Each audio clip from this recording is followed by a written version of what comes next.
Agora sim, vamos dar início ao terceiro encontro técnico da Associação Brasileira de Engenharia Sanitária e Ambiental, Seção Rio. E para começar o painel 1, que vem com o tema Saneamento em áreas irregulares e não urbanizadas, casos de sucesso. Gostaria de chamar a subsecretária de Recursos Hídricos e Sustentabilidade da Secretaria do Estado do Ambiente e Sustentabilidade do Rio de Janeiro, Ana Aistes, que será nossa moderadora do painel.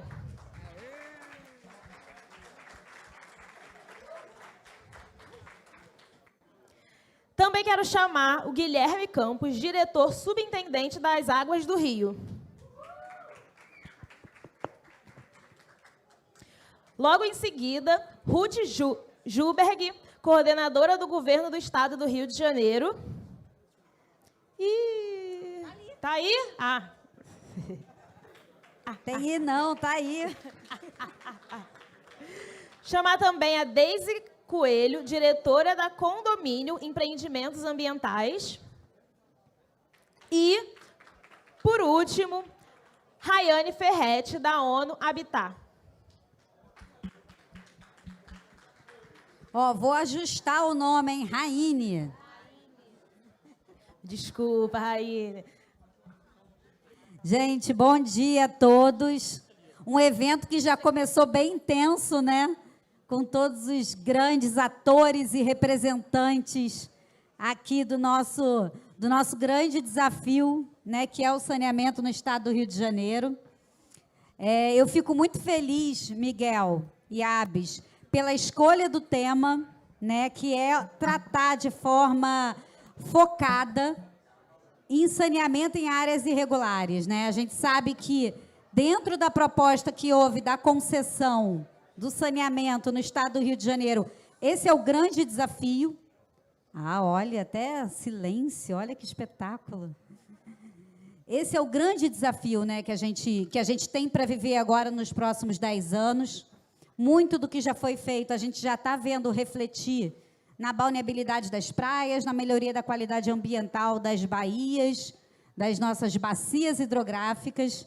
Então, esse é um tema que realmente é o que vai fazer a diferença no final, daqui a 10 anos, se a gente vai ter alcançado ou não a universalização.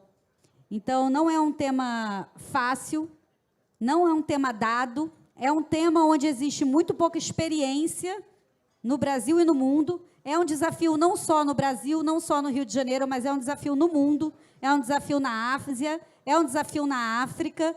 Ou seja, a gente está debatendo um tema que é um tema aqui, que é um tema mundial, que é um tema global. E a gente tem experiências muito interessantes. Já projetos pilotos realizados, né? Projetos que ainda estão por ser realizados.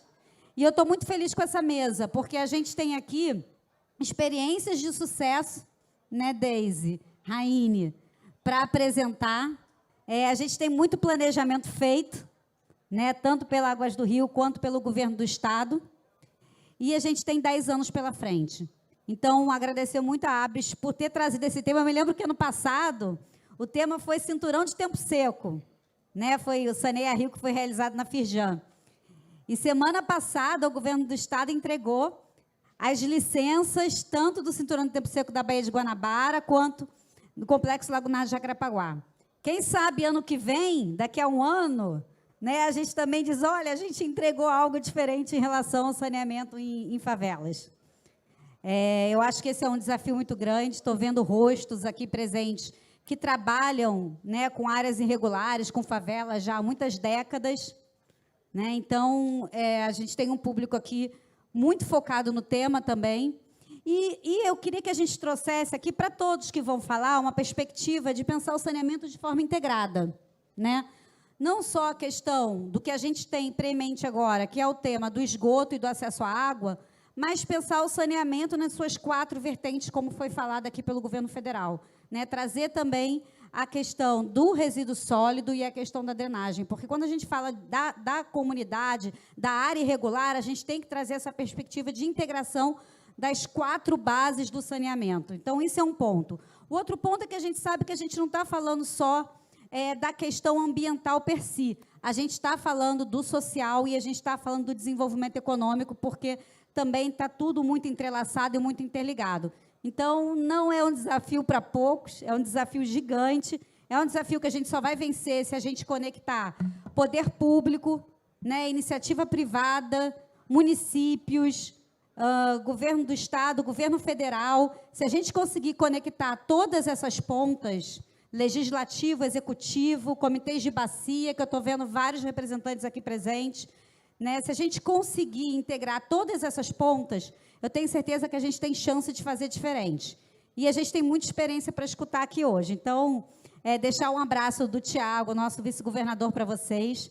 Ele vai estar conosco hoje, no fim do dia, né? A gente vai estar lançando o nosso selo do Programa de Segurança Hídrica do Estado. No encerramento, o Tiago vai estar com a gente falando um pouquinho mais sobre esse tema, saneamento em favela e segurança hídrica. Trazer também aqui uma perspectiva que a gente vem conversando muito no governo do Estado, que são as soluções baseadas na natureza, né? Muitas vezes a gente acha que esse tema não se conecta com áreas irregulares, mas fica aqui o desafio da gente trazer a infraestrutura verde também, não só a cinza, mas a infraestrutura verde, para agregar no ganho de valor para nossa infraestrutura azul. E quem sabe no futuro, Deise, a gente não tem uma favela ou uma comunidade bandeira azul, né? Na Europa tem praia, aqui quem sabe a gente não tem uma favela bandeira azul. Então, gente, brincadeiras à parte, assim, é um desafio muito sério, é o grande desafio dos próximos 10 anos, e eu vou, então, passar a palavra aqui. A gente tem 4 pessoas incríveis na mesa, amigos com quem eu tenho enfim, um carinho muito grande, né? Ruth, ali no cantinho. Ruth, algumas décadas no governo do Estado, trabalhando com favela, trabalhando com comunidade, foi quem projetou, ainda na EMOP, o projeto da Rocinha, uma visão integrada da Rocinha, que passa por saneamento, passa pela habitação, passa, enfim, por diversas áreas. E Ruth vai falar um pouquinho do Cidade Integrada e como é que está vendo esse novo momento, né, da integração do saneamento com as comunidades. Hoje, Ruth atua como a nossa coordenadora geral no gabinete do governador com o tema do Cidade Integrada, né? Depois a gente tem aqui Guilherme. Guilherme, né, foi muitos anos da SEDAI, Águas do Rio trouxe ele para dentro, e Guilherme também teve em muitas comunidades do Rio de Janeiro, inclusive com Ruth na Rocinha, né? Vocês trabalharam juntos na Rocinha. Deise Coelho vai trazer uma experiência incrível da Sabesp de São Paulo, mas Deise também já trabalhando há muitas décadas na área. Deise vai contar de outras experiências onde a gente conseguiu fazer com que o saneamento chegasse a cada casa de comunidade em situação, né, irregular. Então, Ruth vai trazer um pouco essa experiência. E Raine, gente, eu vou deixar ela contar, mas quando eu convidei ela, assim, convida a Raine da ONU Habitat, porque a Raine já fez isso, já fez aquilo. Aí Miguel, né, ligou para a Raine e falou assim: Raine, a gente queria te convidar para participar do Saneia Rio. E Raine falou o quê? Não, eu nunca fiz nada nessa área. Bom, gente, ela fez uma apresentação e teve que tirar slides, que ela quase não tinha feito nada nessa área. Bom, então eu vou passar aqui a palavra, vou começar com o Guilherme, né? Guilherme é diretor superintendente da Águas do Rio, tem aí o desafio, né, agora de trabalhar não só 1, 2 comunidades, mas 2 grandes blocos, né, Guilherme?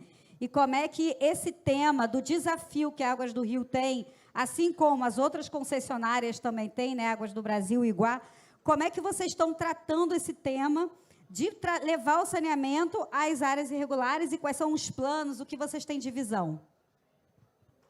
Bom dia. Bom dia a todos. Eu sou Guilherme Campos, engenheiro civil. Tive o privilégio de participar de vários programas. Um momento, por favor. Eu pego.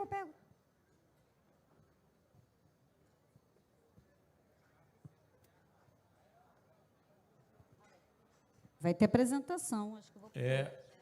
Eu tive o privilégio de participar dos programas de urbanização em favelas do município do Rio de Janeiro. Fui coordenador geral, subsecretário de habitação do município. Participei ativamente do Favela Bairro, Grandes Favelas, Morar Carioca. Os grandes projetos que trouxeram dignidade às pessoas desses territórios. Vou fazer aqui uma apresentação. Quando, em 2021, eu era presidente da Fundação Rio Águas, fui convidado para vir trabalhar na Águas do Rio, nas comunidades. É um tema que sempre me empolgou e eu quero deixar um legado profissional, que essas áreas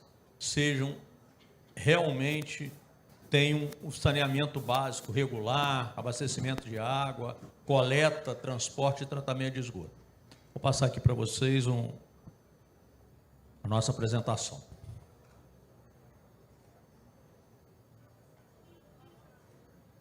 Aponta para onde? Aponta para onde, Karina? Foi? Não. Não. Ó, tenta vários lugares, teto, parede. Vamos lá. Agora... A Águas do Rio faz parte da EGEA, que é uma empresa de saneamento que tem unidades de norte a sul no país, onde temos mais de 12 mil profissionais trabalhando para levar água, tratamento de esgoto, coleta e tratamento de esgoto, aproximadamente 26 milhões de pessoas. A concessão do Rio de Janeiro, que é a Águas do Rio, foi assinado o contrato em agosto de 2021 e nós iniciamos a nossa operação em novembro de 2021. A Águas do Rio está presente em 27 municípios, sendo 124 bairros da capital, atendendo 10 milhões de pessoas. É uma concessão com uma extensa área de abrangência e para que fosse realizado um serviço de excelência, nós fomos divididos em 5 macro-regiões: a capital, a Baixada, o leste, que é São Gonçalo, Itaboraí, e o interior, e uma diretoria exclusiva e dedicada às comunidades.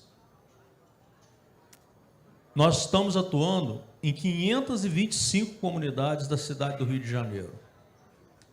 Conforme informações do SABREM, 135 estão urbanizadas, 390 não urbanizadas. Essas 135 urbanizadas, nos últimos anos, elas sofreram acréscimo e modificações. E hoje nós as consideramos parcialmente urbanizadas. Nós, como um case de sucesso, nós gostaríamos de citar aqui a Barreira do Vasco, localizada na zona norte da capital. Foi uma das primeiras comunidades a nós entrarmos com um programa institucional nosso, que é o Vem com a Gente, que faz a regularização de todo o sistema de abastecimento de água e do esgotamento sanitário. Também faz o cadastramento de todas as edificações existentes no território. E como nós podemos verificar, após a conclusão do serviço, há um diferencial enorme dos dados que nós tínhamos do SABREM para a realidade local. Foi uma conquista nossa, né, que atuamos em comunidade, a tarifa social.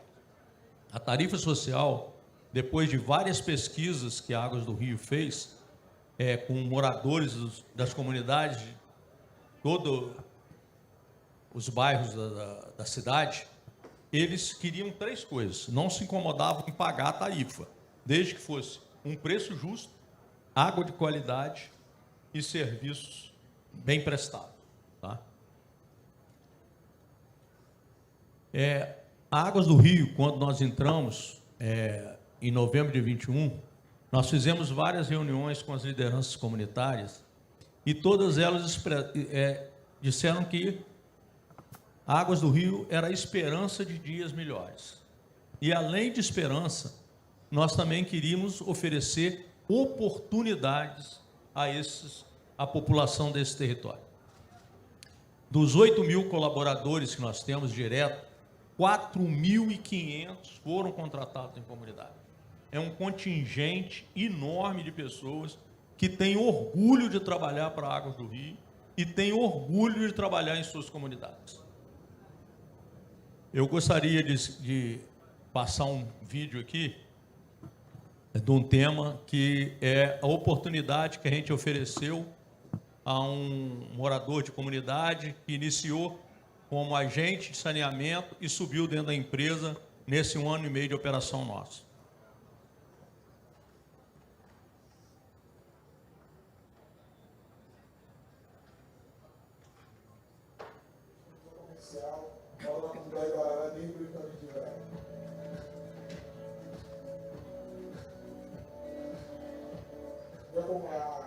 A realidade da comunidade rural foi satisfatória. Minha mãe carregar água, minha avó carregar água, pegava uma água lá na tutora, lá no bicão, era uma tutora estourada, e lá que a gente pegava nossa água. Era 10 minutos para ir, 10 minutos para voltar. No balde, na lata, era o que tinha para carregar água. Então, minha mãe fez isso com, acho que uns 20 anos, que hoje em dia o pessoal não me reconhece como só um morador da comunidade, mas como um profissional que trouxe água para a comunidade. Eu escuto muito elogio, uma satisfação muito grande, e a comunidade está feliz. Tinha parte da comunidade que alagava até o joelho, de esgoto. Hoje a gente não tem mais esse esgoto a céu aberto. Eu creio que a realidade das crianças vai ser muito diferente da minha. Comecei a trabalhar cedo.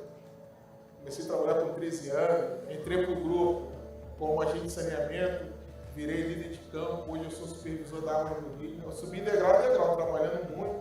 Hoje eu já estou estudando, eu tinha parado de estudar. Vou começar a fazer a faculdade de engenharia ambiental. E pretendo ter voos altos.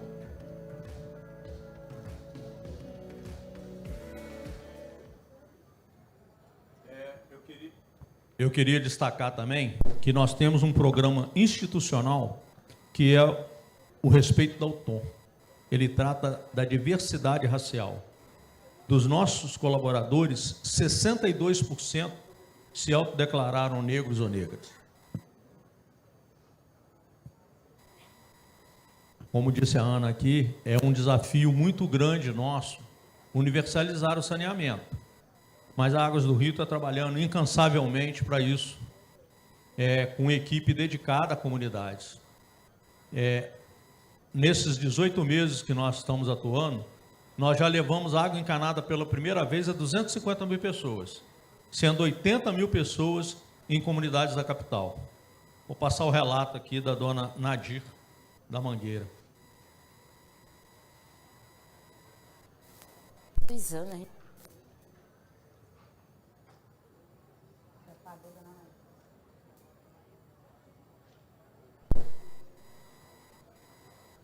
Pisando, a gente carregava água, às vezes a gente lavava a roupa lá embaixo, lá para baixo, da ponte onde tem trem, era lá que era os trem que a gente ia lá lavar a roupa.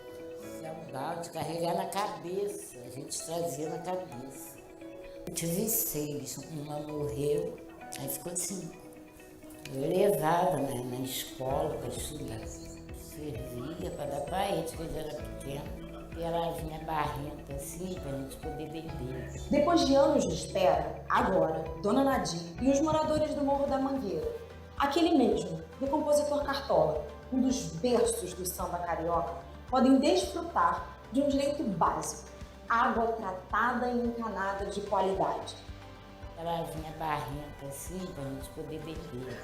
Que a água é boa, a gente bebe direitinho, põe na geladeira, sai limpinho. Precisa ferver, que agora é boa a água. Planos que para uns podem parecer simples, como cozinhar, lavar roupa e tomar banho. Para outros, é a realização de um sonho antigo. Meu banheirinho que eu nem tinha. Aí eu ia na casa das minhas filhas para eles tomar banho. Uma que mora lá em cima, meu banho aqui no barraco. Tô feliz, soube como que você veio naquele dia. Minha lágrima até caiu. Agora eu tô bem, que tem a aguinha, lavo minha roupinha.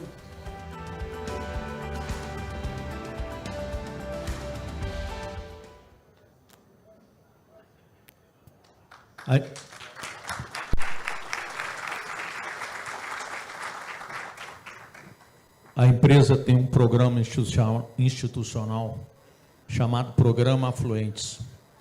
Esse programa cria um diálogo permanente com as lideranças comunitárias. Hoje, em toda a Águas do Rio, nós temos 4.500 líderes engajados.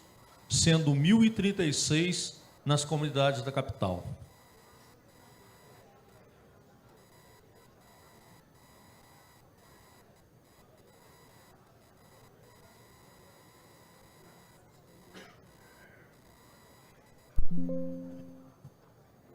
Não?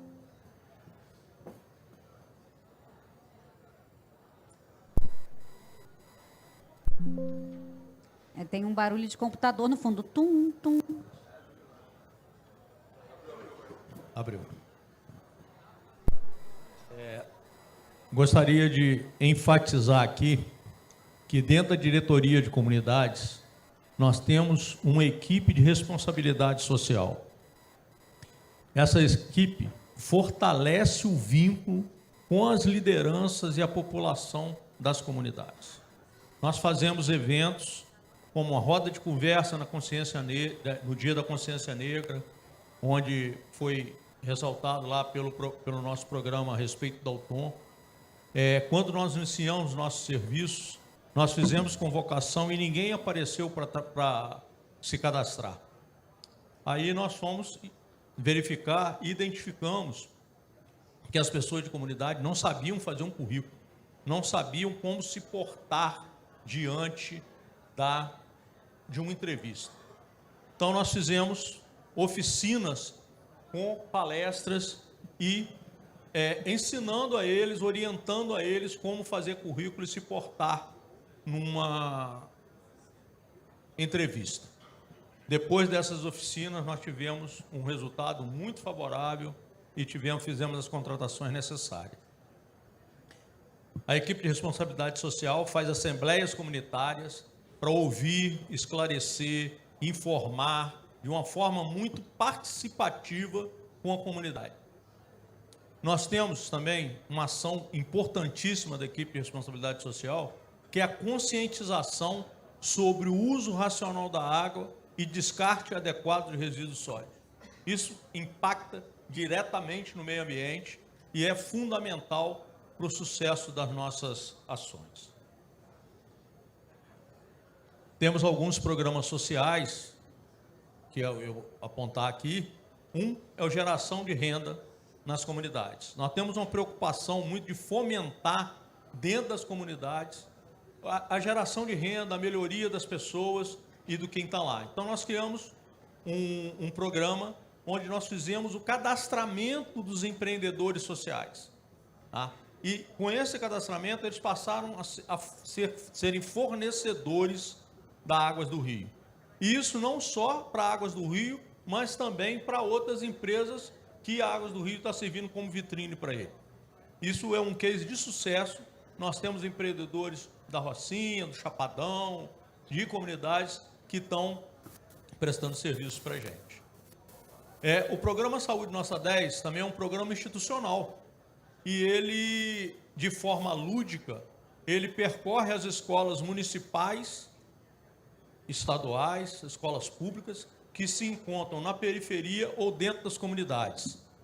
E dá uma aula com relação, orientação com relação ao descarte de resíduos sólidos de forma adequada e uso racional da água. Temos um programa nacional de que a EGEA passa esse programa, o Olho d'Água, em todas as unidades do Brasil. E eu fiz questão, nós fizemos questão, a Águas do Rio, de trazer aqui a gente fazendo uma favela, que foi lá na Barreira do Vasco. Então eu vou passar para vocês aí o filmezinho lá.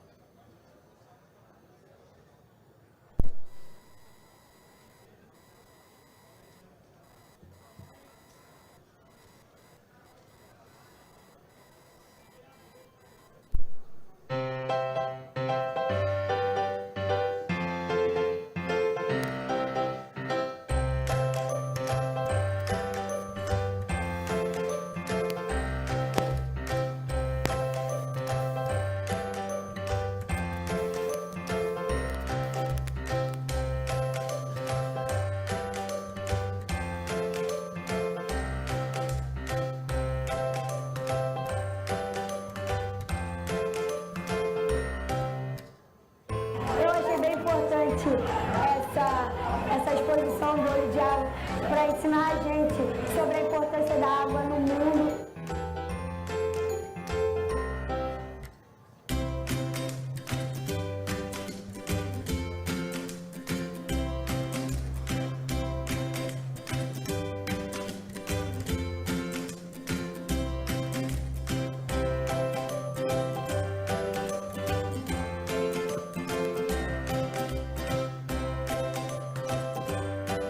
Você sabe o que é você aprender sobre saneamento?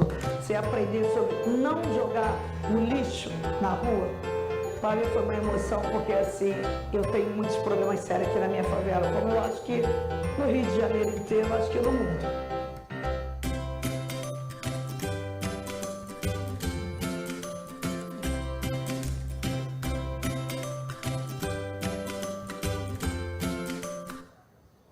Bom, me faço o tempo aqui, que eu já estou apertado aqui no tempo, peço desculpa a vocês. Nós temos um programa institucional chamado Portas Abertas, onde nós levamos alunos das escolas públicas e as lideranças comunitárias para conhecer a nossa sede, para conhecer o centro de operações e para conhecer todo o trabalho desenvolvido lá na sede. Nós patrocinamos também iniciativas locais. Recentemente, nós patrocinamos a Subida da Rocinha, que foi uma corrida muito importante, que houve uma integração perfeita da comunidade com a empresa. E a Mãe Taon, que é a capacitação de mulheres negras. A gente está desenvolvendo esse programa.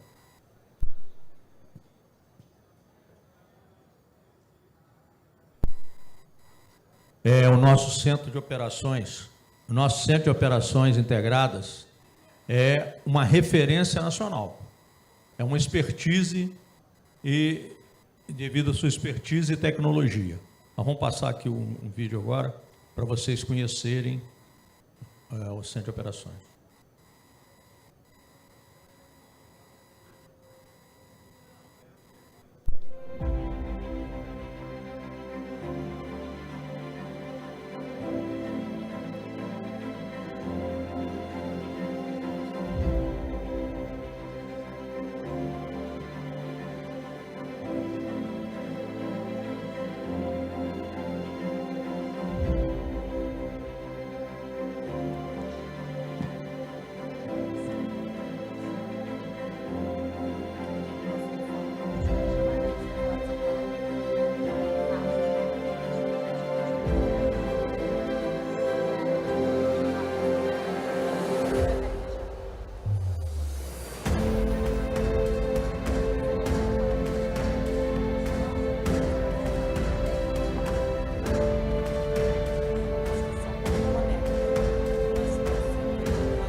Decolou, hein? Decolou.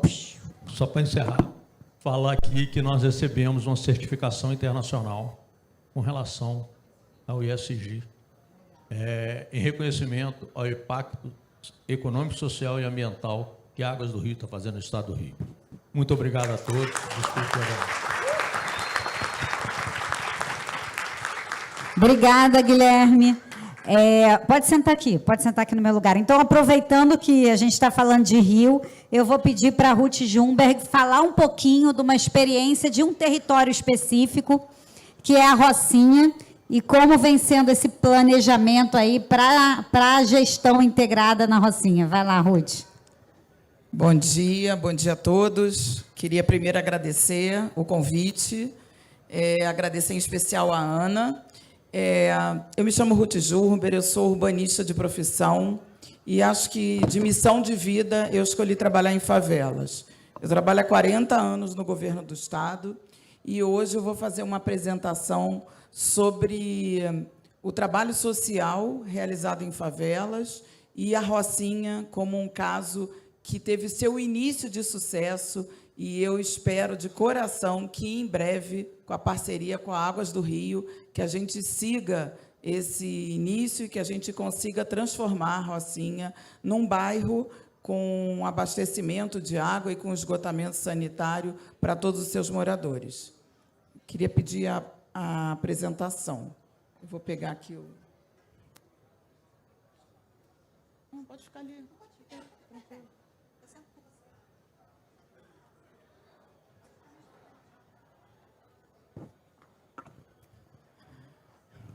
Bom, essa é uma imagem da Rocinha, onde a gente vê esse colorido. Eu não sei se aqui tem aquele point. Bom, a gente vê esse colorido, que é a famosa Rua 4. Até 2007, aí era um beco de 60 centímetros, onde tinha o maior índice de tuberculose de toda a América Latina. Então, quando o PAC foi iniciado, o Programa de Aceleração do Crescimento, esse era um dos desafios, que era a abertura dessa via, para ela se transformar numa via carroçável, e a retirada da Rocinha desse pior indicador de tuberculose de toda a América. Para onde aperta aqui?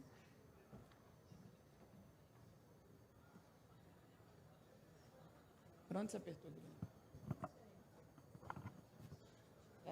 Tem como passar daí, do computador daí, quando aqui falhar?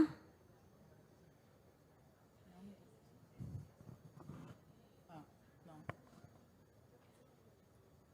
Você passa? Eu posso me especializar nisso também.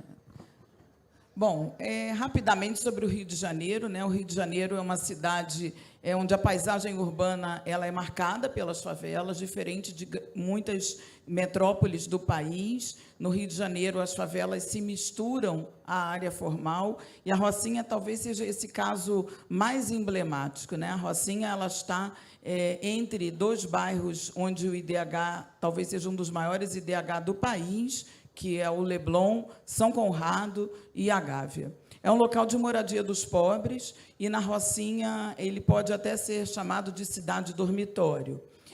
Por que isso? Porque muitos moradores da Rocinha, eles sublocam o seu espaço de dormir para outras famílias. Então, os resultados que a gente encontrou no censo realizado pelo governo do Estado no ano de 2008 e 2009 foram completamente distintos do censo do IBGE, e a gente conseguiu justificar ao censo do IBGE o porquê daquela discrepância, que quase chegamos ao dobro do número de moradores encontrados pelo IBGE.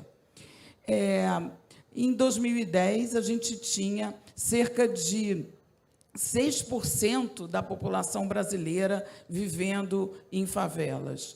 O censo de 2021, 2022 ainda não foi publicado. A Rocinha não é mais a maior comunidade do país em termos de favela. Hoje é uma favela em Brasília. Pode passar.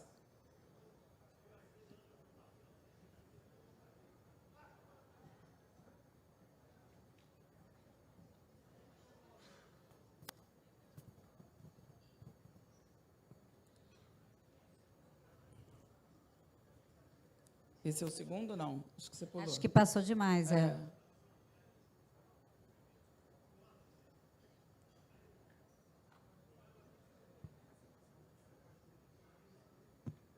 Vamos aguardar.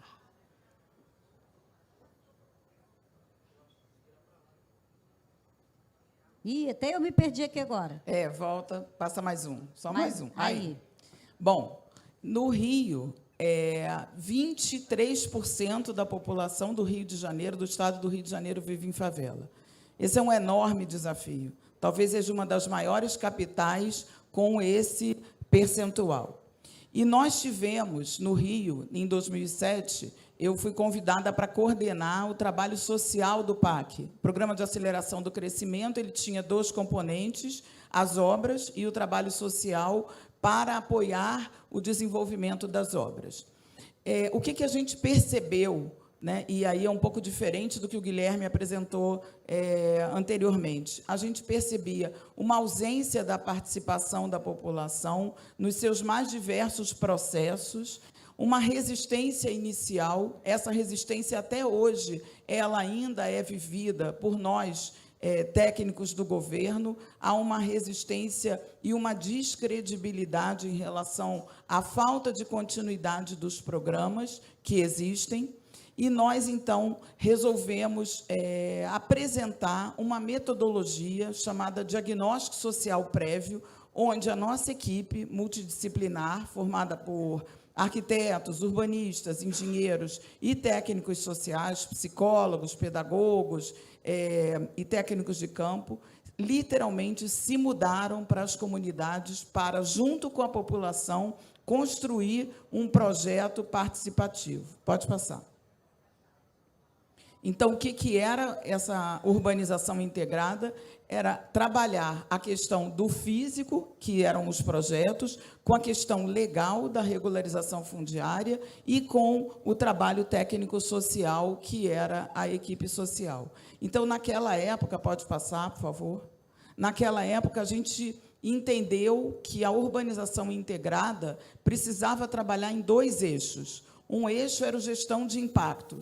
Que impacto uma obra grande, como foi o PAC, ou como tem sido atualmente o Programa Cidade Integrada, causa na vida e no cotidiano dos moradores? Impacto esse que pode ser desde transtornos à mobilidade, quando a gente precisa fechar ruas para poder abrir valas e colocar toda a tubulação, a interrupção dos serviços, quer seja de abastecimento, quer seja de energia, e, principalmente, e da parte mais traumática, o que nós chamamos de realocação.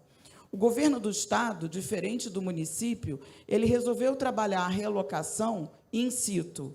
Então, todos os processos de realocação das favelas do Rio de Janeiro, aos quais eu participei desde 1990, a busca por terrenos para que a relocação ou a construção de novos empreendimentos habitacionais é sempre feita num raio de 2 quilômetros da onde está a comunidade. Então, na própria Rocinha, a probabilidade de construir novos empreendimentos é dentro da Rocinha, assim como foi no Complexo do Alemão, assim como foi em Manguinhos, assim como é o projeto da Mangueira, Santa Marta, entre outros. Por outro lado, a gente entende que não adianta só trabalhar com as obras. A gente precisa pensar no desenvolvimento sustentável. Que comunidade é essa e como ela vai se comportar a partir dos investimentos financeiros que o poder público faz nesses locais. Então, é criar condições para que esse desenvolvimento possa ocorrer, sempre com a mobilização e a organização da comunidade, com o conhecimento e o diagnóstico. Então, atualmente, nossa equipe do Governo do Estado, da Casa Civil, está atuando em 6 grandes complexos de favelas, e em todos eles, o primeiro momento é um diagnóstico participativo. A gente não entra no território somente pelos livros, ou somente com as ideias dos arquitetos e dos urbanistas. A gente entra no território, literalmente, pisando na lama, em parceria com os moradores, para entender aonde estão os verdadeiros problemas e os verdadeiros desafios. A gente trabalha com a gestão democrática, então a maioria dos equipamentos propostos e construídos, eles têm a sua gestão compartilhada entre moradores e servidores públicos, para que esses moradores, de fato, compreendam a importância de ter um equipamento de qualidade dentro da comunidade. Pode passar. Então, a gente trabalhou inicialmente nessas favelas, foram cerca de 350 mil moradores afetados diretamente entre 2007 e 2017, e o principal objetivo nosso era, de fato, transformar essas intervenções físicas em processos de desenvolvimento sustentável. Pode passar. Bom, quais são as características? São as características que acho que todos vocês conhecem. São comunidades formadas por população de baixa renda, onde os serviços de infraestrutura são bastante precários, alto índice de desemprego e são consideradas aglomerados subnormais. Eu acho que vale ressaltar que o momento atual do governo Cláudio Castro, nós estamos com um programa novo, diferente do PAC, que eu vou chegar a ele, onde nós, pela primeira vez, estamos atuando em comunidades onde, além do domínio do tráfico de drogas, tem também o domínio de regiões pela milícia. Então, é um novo desafio para o governo trabalhar em áreas onde há também a presença da milícia. Pode passar. O trabalho social, então, nós criamos essa metodologia, que eu vou passar rapidamente. Essa metodologia do trabalho social, nós trabalhamos o censo, foi o primeiro censo de favelas realizado em todo o país. Foram empregados 1.500 moradores para a realização desse censo da Rocinha, de Manguinhos e do Complexo do Alemão. Fizemos o trabalho social através daqueles 2 eixos que eu já expliquei, e também o processo de regularização fundiária estava atrelado à coordenação que eu participava. Pode passar. Quais são os principais objetivos? Não só minimizar os impactos negativos do cotidiano, como gerar oportunidades de trabalho. Então, 60% da mão de obra das obras realizadas durante o PAC e durante todos os outros programas são moradores da comunidade. E a gente sempre trabalhou com a presença de um canteiro, para além do canteiro de obras, um canteiro que a gente chama de canteiro social, onde a nossa equipe está permanentemente no território. Pode passar. Sempre trabalhando com participação, eu fui a Medellín algumas vezes. Medellín é uma inspiração para nós, inclusive eu recebi um prêmio em Medellín sobre o nosso trabalho, e em Medellín a gente aprendeu sobre uma metodologia chamada Oficina do Imaginário, onde a gente convida os moradores não para se expressar sobre a sua demanda e sobre as suas necessidades, mas para desenhar, através dos desenhos, qual é o seu sonho. Então, o morador, desde o adulto, a criança, o idoso, ele desenha esse sonho. E é esse desenho que nós levamos para o grupo de arquitetos e urbanistas transformar nos projetos. Depois a gente volta para a comunidade para dizer, lembra aquele desenho que você fez com aquele sonho de ter um parque? Aqui está o parque, para a obra, então, seguir em frente. Pode passar. A gente tinha um canteiro itinerante, que era uma Kombi adesivada, porque muitos moradores não vão ao canteiro social tirar suas dúvidas. Então, o trabalho social vai à casa do morador. Pode passar. Aqui eu vou começar sobre a Rocinha de uma maneira mais rápida, mas, assim, a Rocinha é uma comunidade que quem me conhece sabe que ela mora no meu coração. A Rocinha foi a primeira favela a ter um plano diretor participativo. Entre 2005 e 2007, houve um concurso nacional, coordenado pelo IAB, para esse plano diretor. Esse plano diretor identificou uma área chamada área piloto, e foi a partir dessa área piloto e das cerca de 100 reuniões que aconteceram em toda a Rocinha com os moradores, nos mais diversos eixos, que o governo transformou esse plano diretor no PAC 1. Pode passar.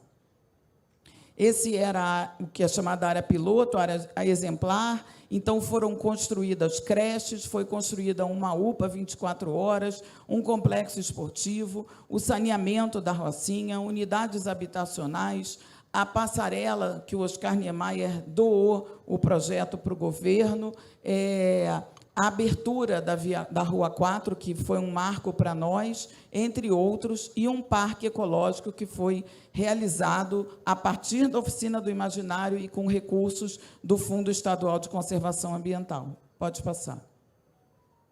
Aqui é só um detalhe do censo. O censo nosso chegou a 101.600 habitantes e o censo do IBGE a 61 mil habitantes. Talvez vocês perguntem, e daí? O que significa isso? Isso significa política pública. Quando a gente tem 101 mil habitantes, a gente tem que pensar numa política pública para 101 mil habitantes. Quando você tem 60 mil, o número de vagas na escola, o número de vagas de leitos no hospital, ele é para 61 mil e não 101 mil. E a gente tinha o nome, o endereço de cada uma dessas famílias.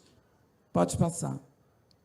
Aqui é só o dado, e a gente tinha o acesso através dos sistemas para poder chegar na casa, e o censo não foi só domiciliar, ele foi empresarial. Chegamos a todas as empresas formais e informais da comunidade. Pode passar, por favor. Então, aqui são alguns exemplos. O Parque Ecológico existe até hoje. Nesse momento, a gente está novamente, através do Governo do Estado, da parceria com a ANA e com a Secretaria de Meio Ambiente, buscando recursos para a reforma desse parque. Foi construída uma biblioteca-parque também, hortas em toda a comunidade, e, novamente, há investimentos, nesse momento, através de um edital FAPERJ, também para investimento na questão do meio ambiente. Pode passar. Então, aqui são algumas imagens, né, da Rua 4 aberta, dos prédios construídos, da passarela. Pode passar.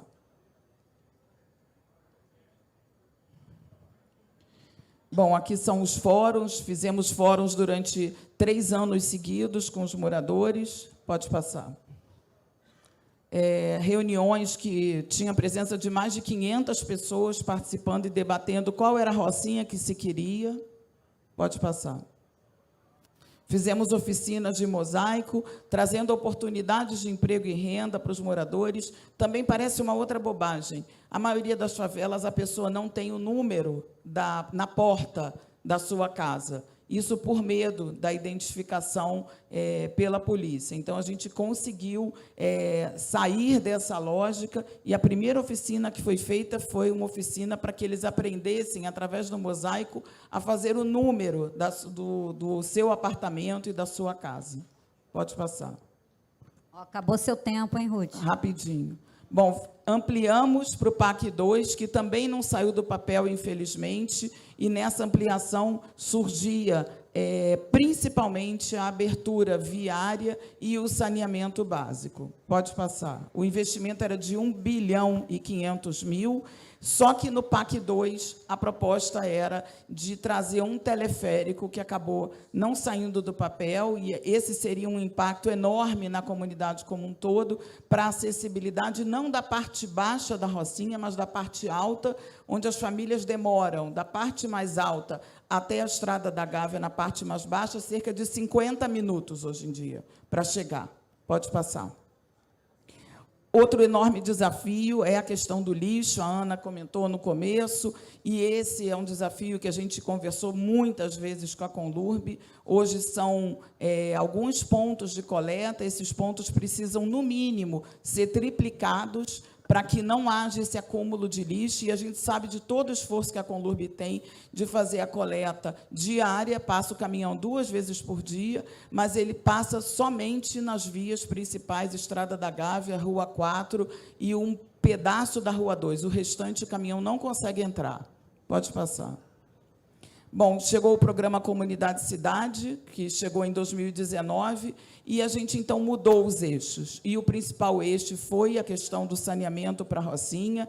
Aí eu me aproximei bastante do Guilherme, né, que, então, estava na SEDAI, na diretoria relacionada a essa questão da infraestrutura, e o investimento seria de 50% de todo o programa, seria em relação à questão da infraestrutura. Mas a infraestrutura não vinha sozinha, ela vinha relacionada à questão da mobilidade, com a abertura de vias, para que pudéssemos, de fato, trabalhar de maneira integrada a questão da habitação, com a realocação de 7.500 famílias hoje que vivem em cima das valas e nas áreas de altíssimo risco definidas pela GeoRio. Pode passar. Então, esse é o mapa da Rocinha. A Rocinha, como ela vem crescendo, a Rocinha, em 2021, ela estava com 122 mil habitantes, né? Então, ela foi se espalhando. Aquela parte lá em cima, né, que parece uma língua, é o Laboriô, e hoje os mapas de satélite e os de drone provam isso. A população vem crescendo em direção à mata. Pode passar. Já estou acabando.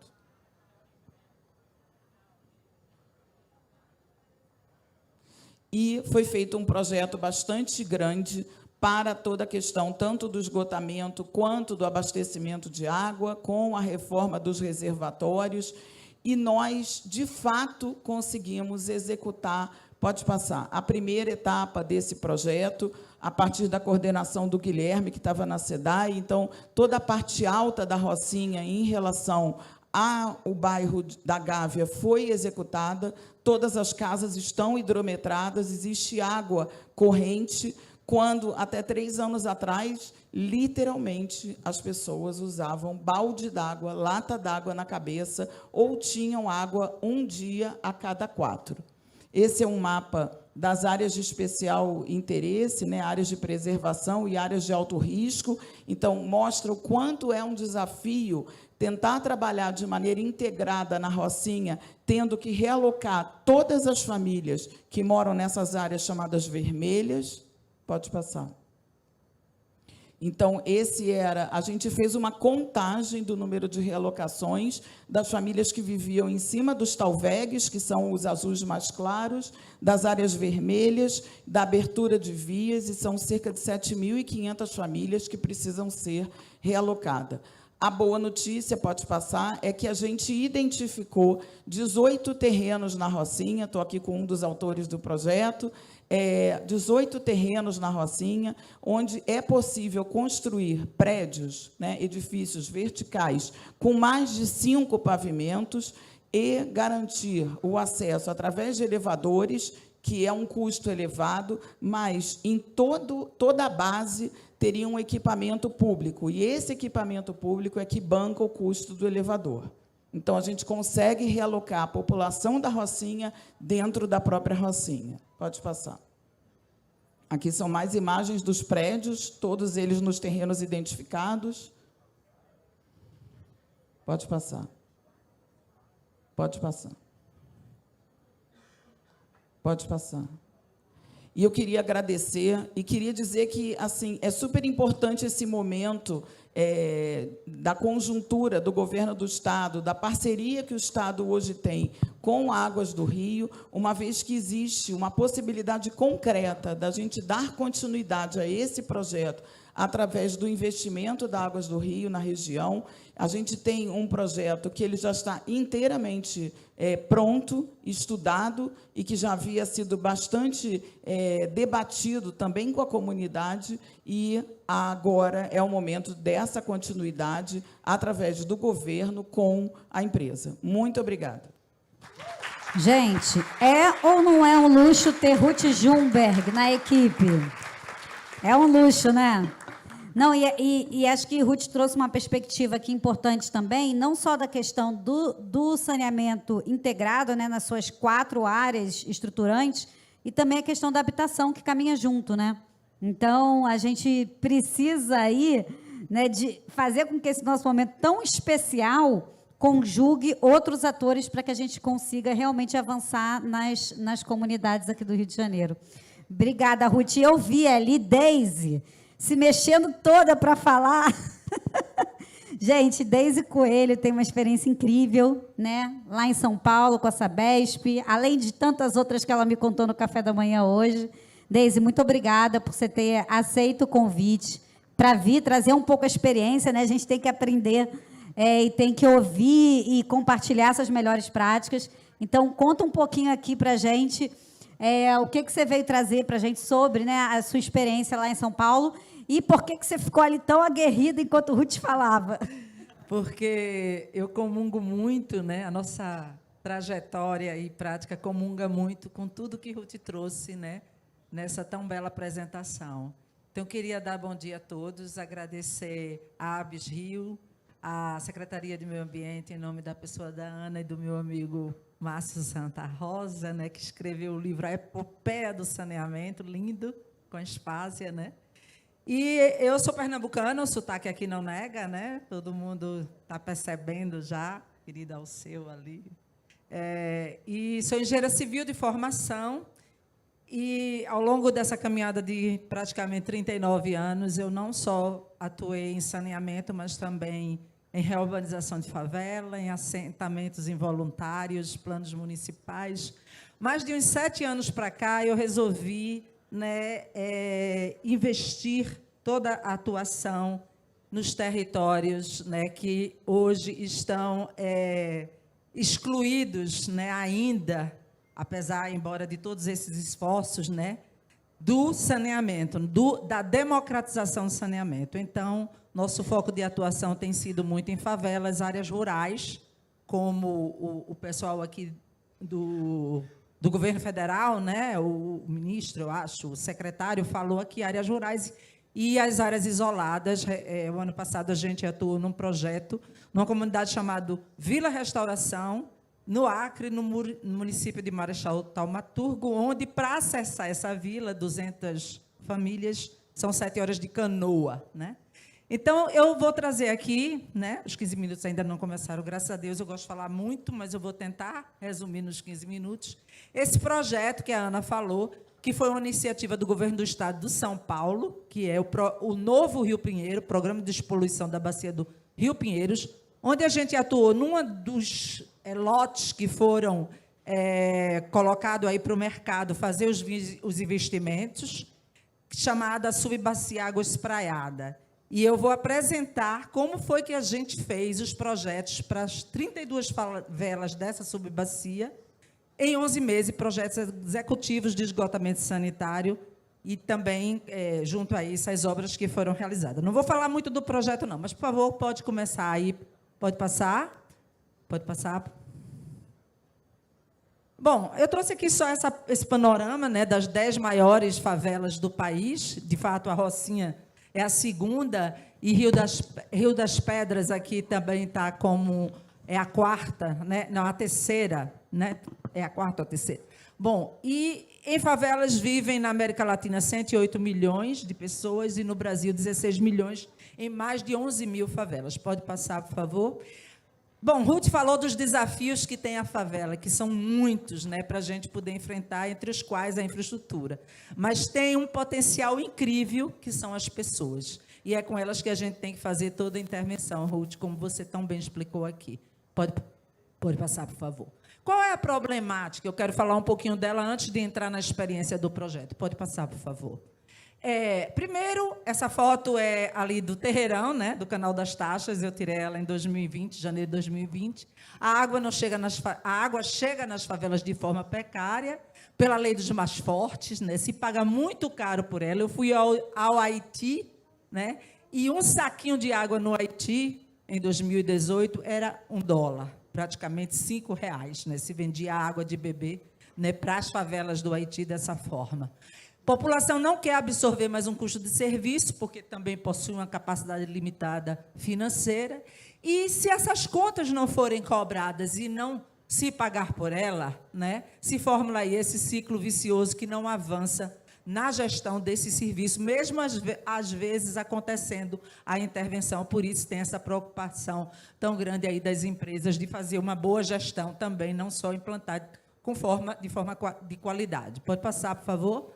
O outro problema é que a maioria das habitações não tem as mínimas instalações hidrossanitárias que possam se conectar à rede de esgoto. Só um parênteses, o guia, né, nós tivemos a honra de coordenar o trabalho para o BID, que é uma guia que orienta como garantir a conectividade aos sistemas, porque a gente sabe que tem milhares de ligações ociosas. Nas 100 maiores cidades brasileiras, 1 milhão de ligações ociosas só no Brasil.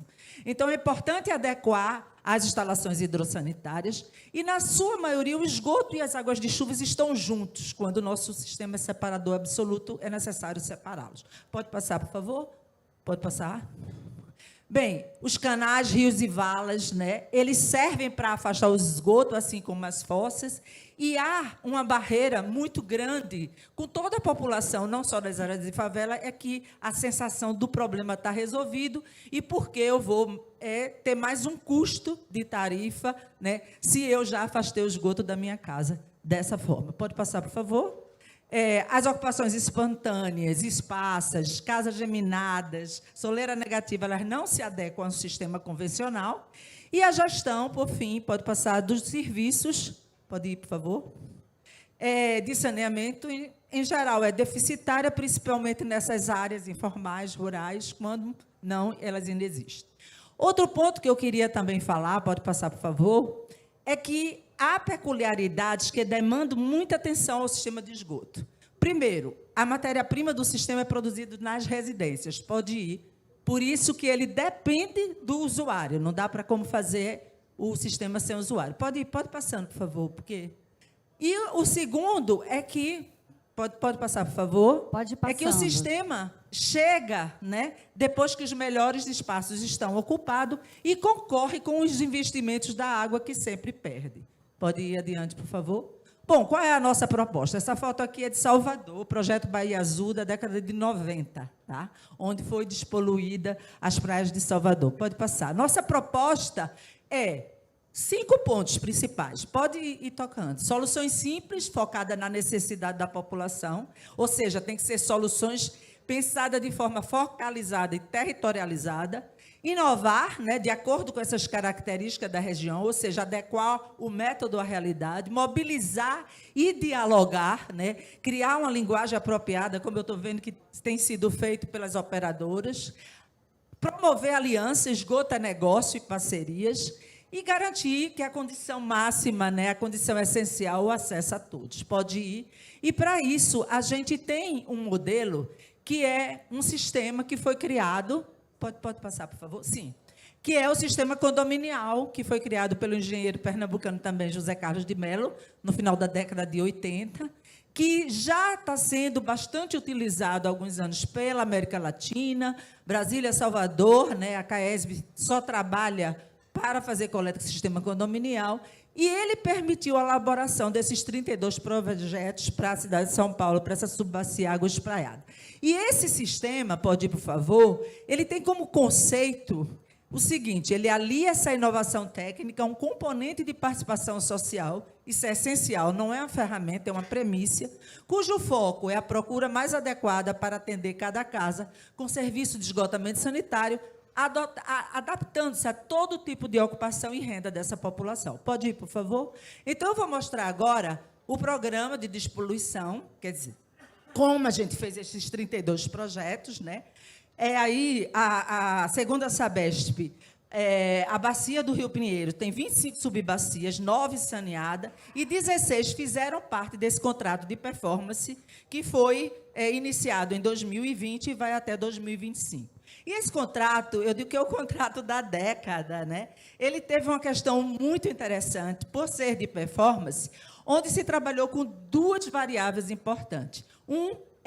Foi a meta, ao longo dos 2 anos de obra, que aconteceu de 2020 a 2022, que era encaminhar para tratamento economias ao longo da obra. Nossa subbacia água espraiada, a meta estabelecida era 44.857 economias. E, após a conclusão das obras, que foi realizada em maio de 2022, se monitorava, né, a qualidade do rio a partir do indicador da DBO, que também tinha uma meta que era reduzir em 50. Vocês vão ver nos resultados que a gente conseguiu, em alguns meses, em maio de 2022 a maio de 2023, chegar até 7 nessa DBO. Então, essas 2 variáveis, ela atende, né, as pessoas e atende ao meio ambiente, integradas. Não vou falar muito desse contrato, porque o objetivo é mostrar os projetos e o tempo está rodando. Pode ir, por favor?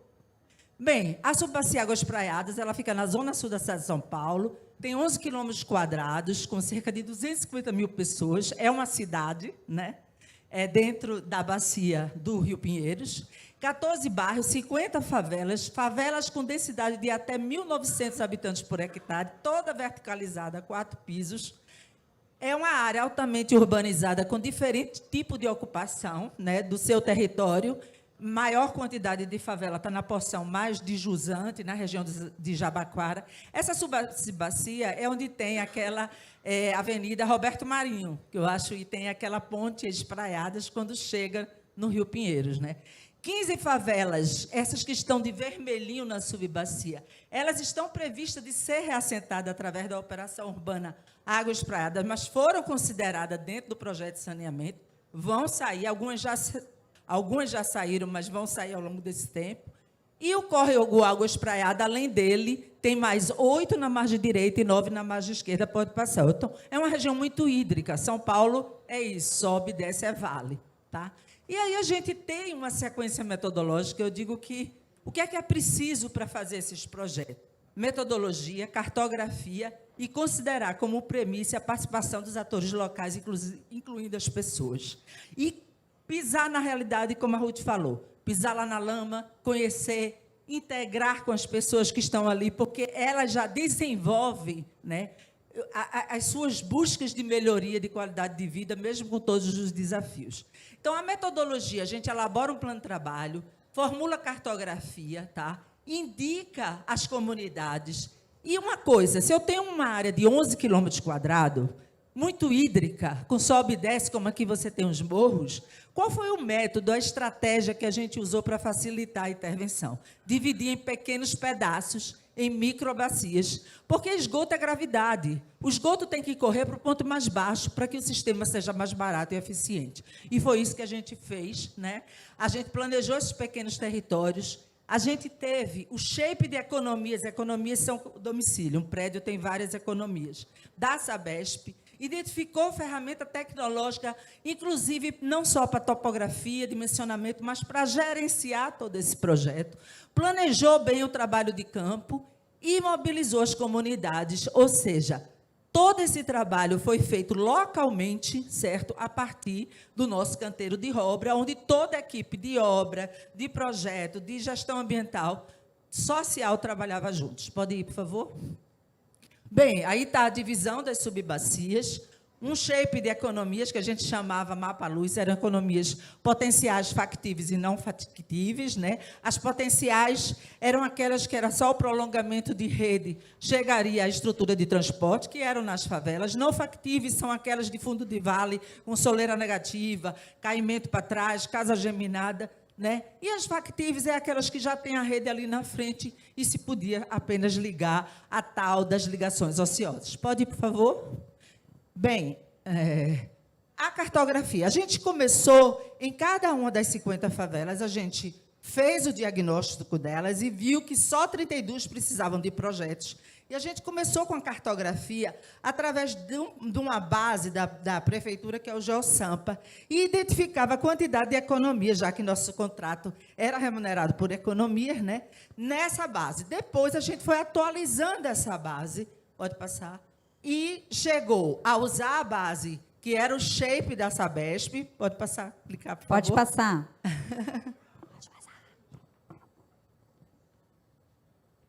Era o shape da Sabesp, e depois de sobrepor essas bases cartográficas com o shape da Sabesp, a gente trabalhou com a metodologia chamada rolamento. É como se você fizesse uma selagem virtual. E a gente saiu de 100 domicílios para 209 domicílios, não está aparecendo aí, porque não está conseguindo rodar. E isso era muito importante. E todos esses domicílios foram considerados, e a Sabesp aceitou considerar como economias do contrato, e a gente recebeu por essas economias. Em média, nas 32 favelas, a gente teve um acréscimo de economia de 30%. Mas teve favelas como essa, Levanta a Saia, que praticamente dobrou o número de domicílios a partir dessa metodologia. Pode ir, por favor.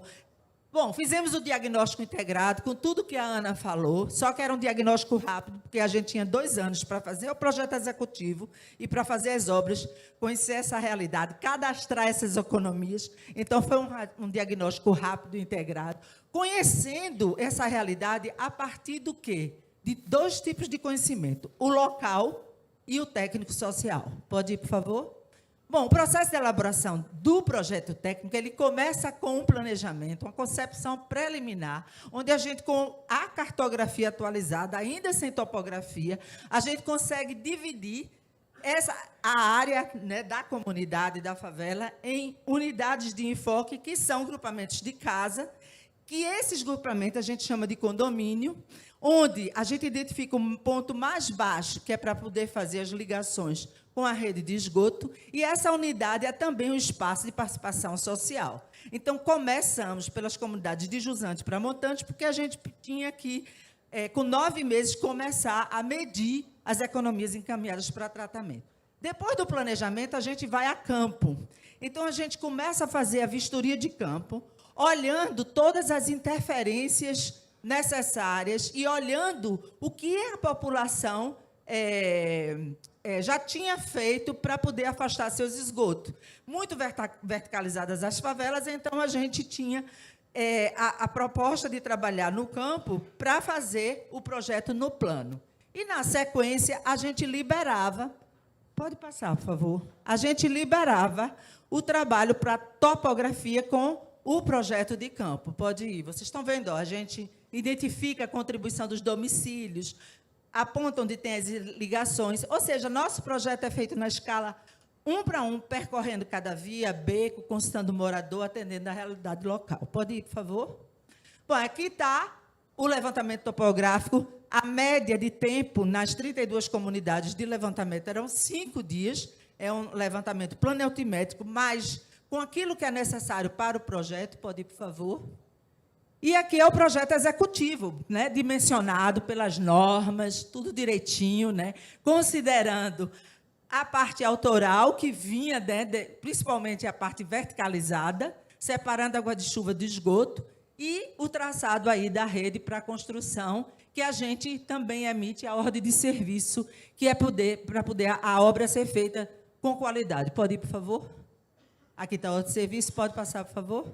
Bem, junto disso, como o nosso projeto é técnico-social, tem o trabalho social, que é buscar a participação da população desde a fase de início. Então, começa com a mobilização de liderança, conversando com quem de direito, tá? Para que a gente saiba o que é que as pessoas... Pode clicar todo, por favor, não devia ter feito. Bom, a abordagem é dialogada, por meio de reuniões, né, com grupo de famílias, que são as reuniões condominiais, aqueles condomínios. Também a gente adota o plantão social. Também tivemos uma unidade itinerante, uma área de 11 km², a gente precisava percorrer com a unidade móvel, né? E a gente ia onde as pessoas tinham para discutir o quê? As regras de acesso, a concepção do projeto, escutá-la, tirar dúvida e, mais importante, que as pessoas fizessem a sua adesão consciente ao sistema. Pode passar, por favor? Saneamento, para nós, são pessoas, né? E a gente costuma trabalhar não para elas, mas com elas, né? Essa foto aqui é lá na minha terra, né? Em Pernambuco, Tacaimbó, e a outra é numa comunidade rural, lá no Ceará, que a gente trabalhou para o CISAR. Pode passar, por favor? Pode passar? Bom, a gente deu apoio técnico e social ao longo da obra, né? Uma atuação sempre integrada de saberes para efetivar um projeto mais eficaz e eficiente. Pode ir, por favor? Já passei do tempo. E os impactos, replicabilidade e recomendação alcançados. Vamos lá, por favor, para eu mostrar. O primeiro impacto é que a gente fez a obra em 2 anos, coletores estruturantes, obras estruturantes, através de vários métodos, método não destrutivo. Na Roberto Marinho, por exemplo, o nosso coletor tem 8 metros de profundidade, 800 milímetros de diâmetros, utilizamos. Furo direcional, atravessamos por baixo de um canal Córrego Perim, onde tinha uma comunidade em cima deste canal, né? Trabalhamos também com elas. Túnel, válvula a céu aberto, e a obra de coleta, que foi quase 11 quilômetros de rede ramal, atendendo 6.015 ligações. Esse aqui é o impacto em termos de obra que foi realizado em 2 anos. Pode ir, por favor? Bom, no projeto, a gente fez 32 projetos elaborados por uma equipe de 7 técnicos com menos de 30 anos, que nunca tinham pisado na favela e pisaram, sob a minha coordenação. Os projetos geraram, né, o atendimento a quase 40 mil pessoas, 10.300 ligações. O desempenho do sistema, ele fornece 2,11, em média, 2,5 metros por economia, porque, como é muito adensado, você atende com pouca rede várias economias, e as CIs, que eram as caixas de inspeção, onde recebia essa contribuição, até 4 economias. E foram identificados também mais 3.700 economias em fundo de vale. Então, está tudo mapeado. Não conseguimos universalizar porque o contrato estabelecia uma meta, limitava um atendimento, mas está tudo, né, projetado, espacializado, identificado, que a Sabesp pode dar continuidade para universalizar a subbacia. Pode ir, por favor? Tá terminando. Aqui, olha, é a DBO. Veja como a gente atingiu, né, bem abaixo dos 50, que era o desafio, monitorado até maio de 2023. Pode ir, por favor? A gente chegou até 51 mil economias. Pode ir, por favor? As ações socioambientais também que foram feitas ao longo dos 2 anos, né? Atendimentos na unidade móvel, acompanhamento de sinistro, trabalhos socioambientais. Pode ir, por favor? E a gente entende, pode ir, por favor, que quanto mais a gente adequa o sistema à realidade, promove a mobilização e a participação social, mais a gente reduz custos e dificuldades. Esse é o gráfico que a gente gosta de mostrar. Vamos lá, a última, tá? O que é que a gente recomenda? Vamos investir em solução, né, gente? A gente sabe do déficit, sabe do desafio, tem aí entidades que trabalham com isso, mas a gente precisa investir em solução e na sustentabilidade dela. Primeiro, a gente tem que fazer um projeto e uma obra de qualidade, isso é uma condição suprema. A gente tem que entregar os 4 eixos do saneamento básico. Implantar o sistema de favela promove outras intervenções e integração de política, né?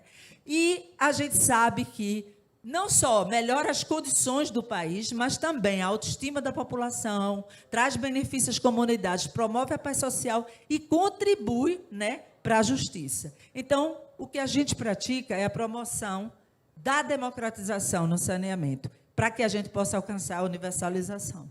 Então, essa foto aí é de Tacaimbó, para a gente mostrar que tinha um canal cortando a cidade. Tacaimbó fica em Pernambuco, né, no Agreste. A gente fez um trabalho para o BID lá, para despoluir o terceiro rio maior, o terceiro maior rio poluído do Brasil, o Ipojuca. E, ao final, como a gente conectou 92% dos imóveis, a gente chegou a isso, né? O canal não tinha mais contribuição nenhuma. E o que a gente fala é que a gente precisa investir onde o esgoto começa. A matéria-prima dele está na casa. Então, a gente fez as ligações intradomiciliares. Pode ir. Está aí. E pode ir, por fim, Dona Nadir realmente é a protagonista para nós do saneamento, né? Então, a mulher exerce um papel fundamental para se alcançar a universalização. Dê um Google, falta d'água, que sempre vai ter uma mulher com a lata d'água na cabeça. E aí, Dona Nadir não precisa mais, né, ir buscar água dessa forma. Muito obrigada. Adorei estar aqui. Incrível experiência, Deise. Parabéns. Parabéns, incrível. Gente, a gente tinha que ter muito mais tempo, né? Olha, e Raine, ficou para você agora encerrar essa mesa, depois de falas tão fortes e poderosas. A Raine, nossa representante da ONU Habitat no Brasil. Vou deixar você falar à vontade. Eu te aviso quando estiver faltando um minutinho. Não muito à vontade, né, Ana? Porque não, o a tempo gente não está do nosso lado. Bom dia. Quer dizer, boa tarde, né, gente? Boa tarde a todas e todos. Eu gostaria de iniciar agradecendo a ABS pelo convite para o ONU Habitat participar desse painel, agradecendo a ASTE, toda a equipe também da Secretaria do Governo do Estado, e falar que eu estou muito feliz de compartilhar essa mesa com pessoas tão queridas e tão experientes. Então, trago aqui a nossa contribuição.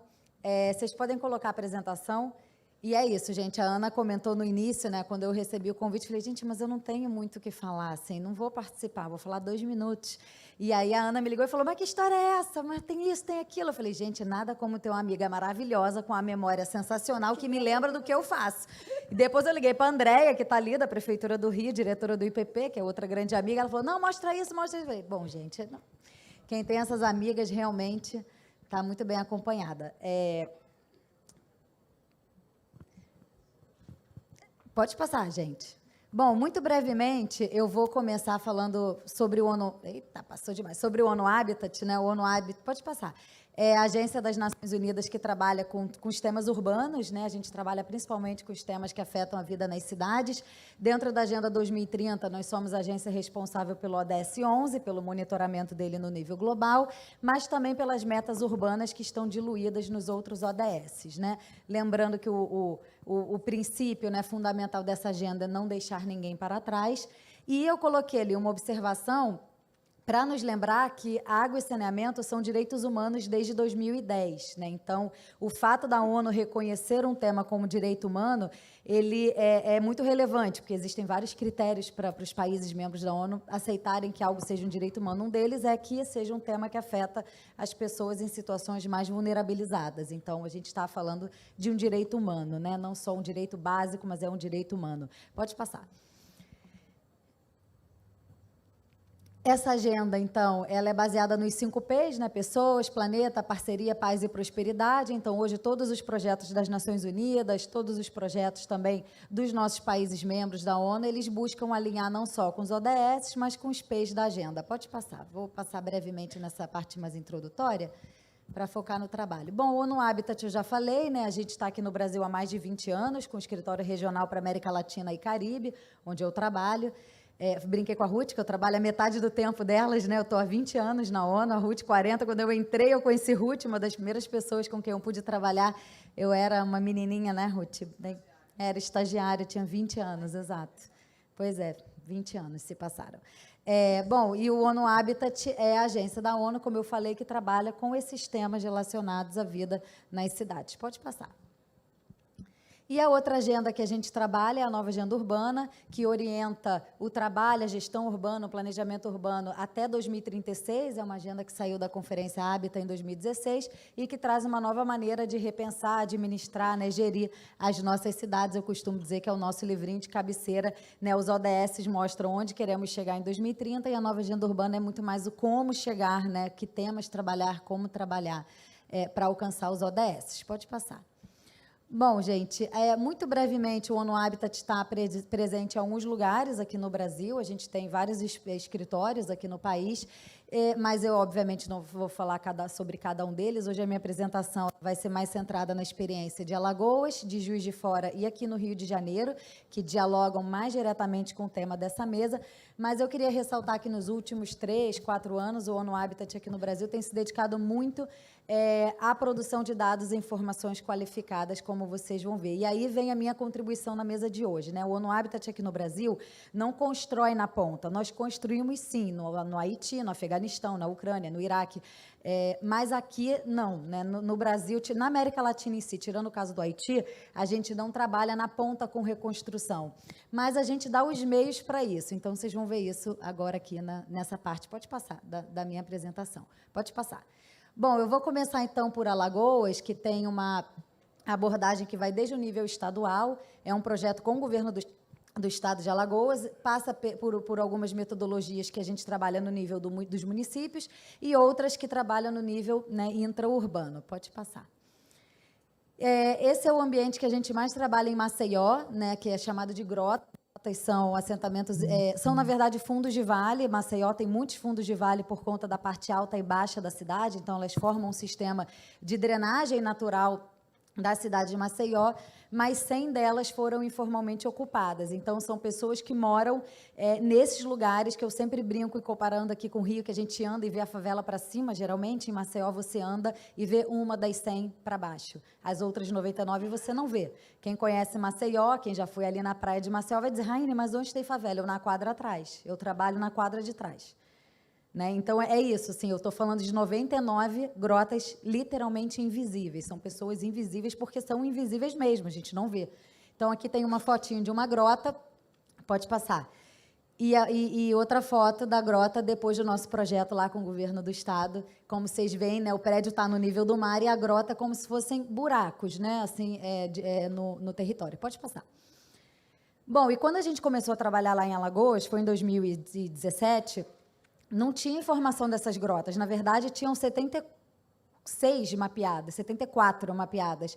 Não tinham nem 100. Havia um total desconhecimento desses espaços em todos os quesitos, quem eram as pessoas, como viviam, só sabiam que lá no fundo tinha um esgoto a céu aberto, né, porque é um fundo de vale, então é muito comum que lá no finalzinho tenha um córrego e sem ponte, as crianças passando para lá e para cá. Então, era uma realidade realmente muito precária. Alagoas é o estado que tem o IDH mais baixo do Brasil. A gente está falando de um lugar onde a extrema pobreza predomina, não a pobreza, a extrema pobreza. Então, realmente, são lugares muito vulnerabilizados. E aí, a gente levou 2 metodologias de cara. A primeira foi o mapa rápido participativo, que faz o mapeamento das condições de infraestrutura. É uma metodologia que a gente caminha o território todo, divide ele em microáreas, como se fosse um quebra-cabeça, tentando encontrar padrões homogêneos para dividir e entender cada pedacinho daquela comunidade, entendendo que ela toda ela é diferente, né? Ela não é igual em sua extensão. Essa metodologia ela foi criada em 2011, aqui na cidade do Rio de Janeiro, pelo Instituto Pereira Passos, pela Prefeitura da cidade do Rio, em parceria com o ONU Habitat. A gente fez um intercâmbio. Aqui no Rio, a gente fez mais de 300 MRPs, né, Andréia? Está tudo lá no data.rio, para quem quiser ver. A gente fez um intercâmbio e levou para Alagoas. E a segunda metodologia foi o perfil socioeconômico, que é uma metodologia amostral que a gente entrevista as pessoas para entender o seu nível de renda, analfabetismo, percepção do seu local de moradia, tolerância, violência, acesso a programas de transferência de renda, né? Aí já é uma metodologia, olha o território, outra metodologia, olha as pessoas. Pode passar.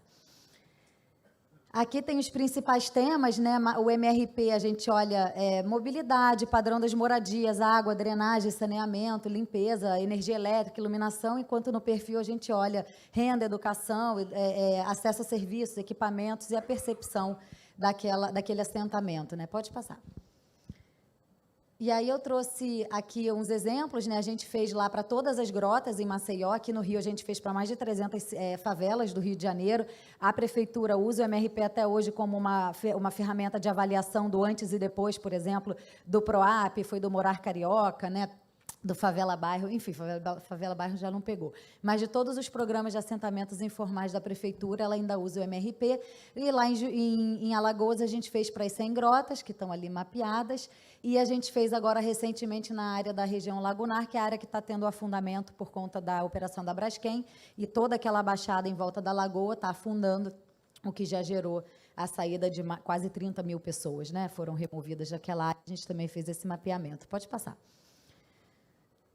E aqui a gente trouxe alguns exemplos para mostrar essa diversidade, por que a gente entende que uma favela ela não é igual em toda a sua extensão. Aqui no Rio é muito comum que a parte baixa tem acesso à água, coleta de lixo, conforme você sobe, vai diminuindo até pela dificuldade, né, do relevo. Em Maceió, ao contrário, né, a parte ali do acesso costuma ter as melhores condições, quando você desce, vai piorando. Então, a gente separa em microárea, que é um exemplo da Grota da Alegria, exatamente a mesma metodologia aqui do Rio, Alagoas e em Juiz de Fora, que eu vou falar na sequência.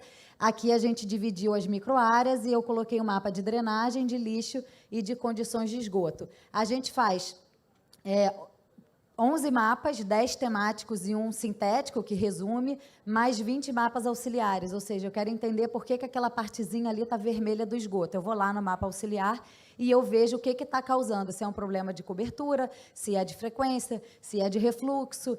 A gente consegue ver todos os critérios de problemas de cada um dos temas, entendendo por que uma parte está em vermelho, varia do vermelho até o verde mais escuro, da pior até a melhor condição, é um índice que varia até 6. A gente calcula um índice do MRP para cada microárea dessa, ou seja, para Alagoas a gente gerou mais de 3 mil mapas, e para Juiz de Fora, que a gente acabou de fazer em 141 assentamentos de Juiz de Fora, a mesma metodologia, a gente gerou mais de 4 mil mapas para a prefeitura. Pode passar. Bom, aqui é da região lagunar, que a gente fez recentemente. A gente vê que o tema de abastecimento de água e esgotamento sanitário são os dois piores, que estão aqui com a tarja violeta, né, lilazinha, as maiores tarjas. São os dois temas mais graves, né, dessa região. Pode passar. Inclusive, lá em Alagoas, a gente fez a proposta do programa habitacional para o governo, e necessariamente passa pelo tema do saneamento. Aqui é o painel Grotas, né, que o governo do estado fez, é público, vocês podem acessar e filtrar por grota, por tema, por microárea, baixar o relatório, baixar todos os shapes, todos os mapas, né, a informação é toda pública. Muito bacana. É, muito bom. Pode passar.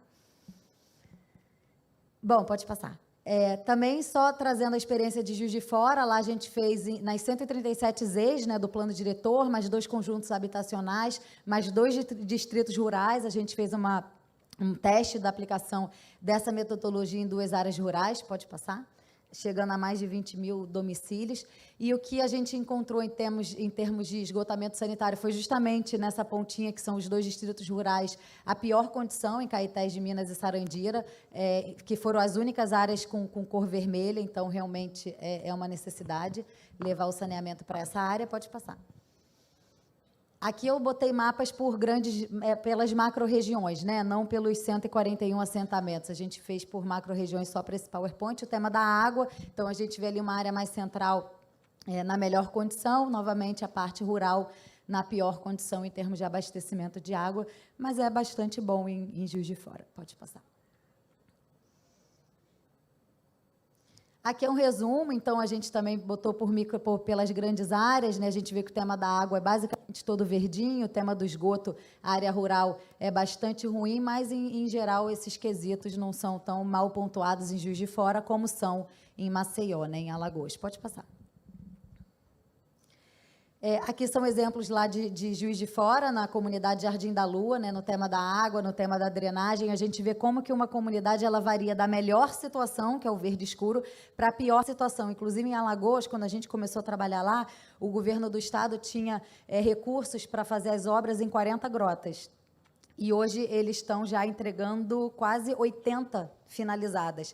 Com o nosso projeto, eles conseguiram priorizar recursos e entender que não precisam levar determinada solução para a grota toda. Então, eles mais do que dobraram o número de grotas atendidas pelo programa do governo, que é o Vida Nova nas Grotas. Inclusive, Alagoas está com 33 cidades em estado de emergência por conta da chuva. Maceió decretou ontem, o prefeito, mas pela primeira vez a gente não teve nas grotas, por conta do projeto, né? Eu lembro que no ano que eu comecei a trabalhar, eu recebi a ligação do governador desesperado que tinham morrido 11 pessoas, assim, a gente acabando de lançar o projeto, e eu falei, bom, vou aí, vamos ver vamos trabalhar para isso não se repetir. E ontem foi decretada emergência e, felizmente, as grotas não foram os locais afetados em Maceió. A gente ficou realmente muito feliz com esse resultado. Pode passar. Bom, voltando para Alagoas, pode passar? O perfil socioeconômico, né? Pode passar, a gente fez as entrevistas, né? Aqui também a gente encontrou uma situação super alarmante de insegurança alimentar, né? De falta de acesso, né, aos programas, inclusive de transferência de renda. Pode passar. O índice de prosperidade das cidades, que é a metodologia que a gente calcula para todo o município, pode passar, eu coloquei alguns mapinhas aqui, a distribuição de água tratada no estado de Alagoas. Então, a gente vê que boa parte do estado tem sérios problemas ali, né, no tema da água. Pode passar. O segundo mapa é o esgoto, né? Vale dizer que todos esses nossos estudos, quando a Ana até me ligou, eu falei, mas eu não tenho muito o que mostrar. Eu fiquei pensando, gente, mas eu tenho, porque Alagoas fez o primeiro leilão de saneamento do Brasil, depois do Marco Legal. E no edital do leilão foram incluídos esses estudos, inclusive a obrigatoriedade de sanear as grotas, com base nos MRPs que a gente fez. Está lá no edital, né? Então, a BRK ganhou lá o primeiro lote, já fizeram o segundo, terceiro.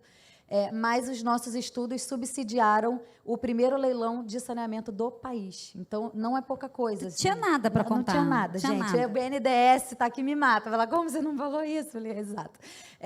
Pois é, então, a gente realmente criou as bases, né, para algo tão grande como isso. Né? Pode passar.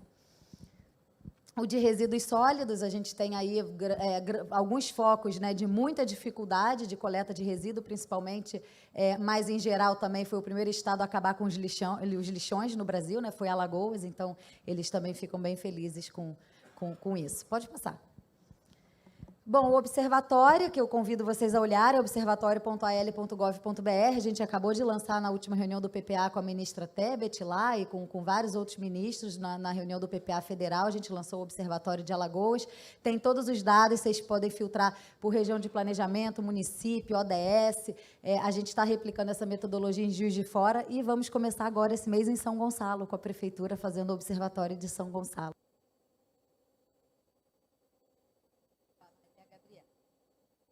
Eu estou terminando. Aqui são materiais de saneamento. A gente, no Observatório, nós sistematizamos 9 programas estratégicos de Alagoas. Um dos programas que a gente sistematizou foi justamente a concessão dos serviços de saneamento. Então, cruzando com os ODS, cruzando com os indicadores, eu também convido a todo mundo que trabalha com o tema do saneamento para olhar esse estudo, que é uma referência. Pode passar.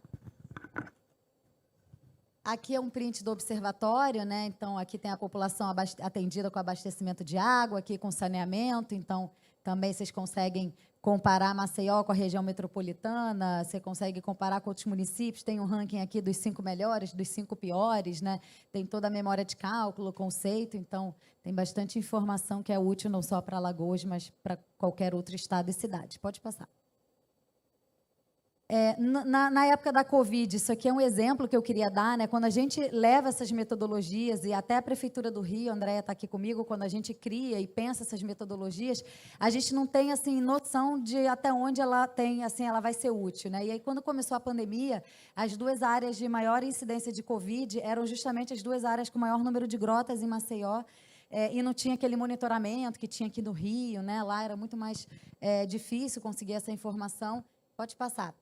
E a gente conseguiu um projeto financiado pela ONU, que a gente fez parcerias. Esse projeto, a gente fez uma série de coisas nas grotas para conscientizar, para reduzir, né, a contaminação da Covid-19. A gente criou um índice de vulnerabilidade de grotas à Covid-19, selecionando alguns dados relacionados, como água, esgoto, a densidade, né, pessoas por cômodo nas casas, para separar as áreas mais vulneráveis à Covid, né, nas grotas lá. Pode passar. E aí a gente fez aqui um mapa de abastecimento de água, um mapa de esgoto. Recentemente fizemos pré-equatorial de energia elétrica também, por conta lá do serviço de luz. Pode passar. Fizemos aqui um consolidado do índice de vulnerabilidade. Aqui a frequência, né, do abastecimento. Não bastava só para a Covid saber se tinha ou não, tinha que saber a frequência, por conta da necessidade de lavar a mão e etc. Pode passar. E, no final, a gente fez uma parceria com o Habitat pela Humanidade do Brasil, e a gente criou esse programa, Uma Mão Lava a Outra. Aqui no Rio, a gente fez algo parecido com a Insolar, que chamou Mapa das Pias, onde a gente começou a instalar pias nas áreas de maior vulnerabilidade nas grotas, e foram lugares escolhidos a partir dos MRPs, tanto no Rio quanto em Maceió. Pode passar.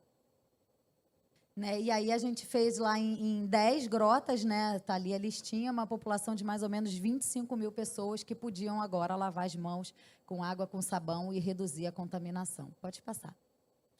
E aí é interessante pensar, né, como algo que não foi pensado para isso serviu para uma situação como essa, né? Pode passar. Como foi o caso do edital do saneamento. A gente jamais imaginou em 2017 que Alagoas faria isso, né? E aí, de repente, o estudo serviu para o edital da concessão. Pode passar. Eu estou terminando.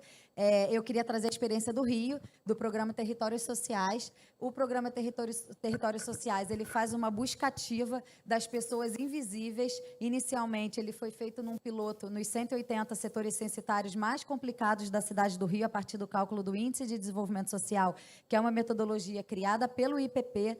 Então, eles foram lá, fizeram um teste de entrevistar todas as pessoas daquelas localidades e aplicar um questionário que mede o índice de pobreza multidimensional, que é da ONU, né? O índice de pobreza multidimensional, ele está organizado em 3 eixos: educação, saúde e o padrão do domicílio.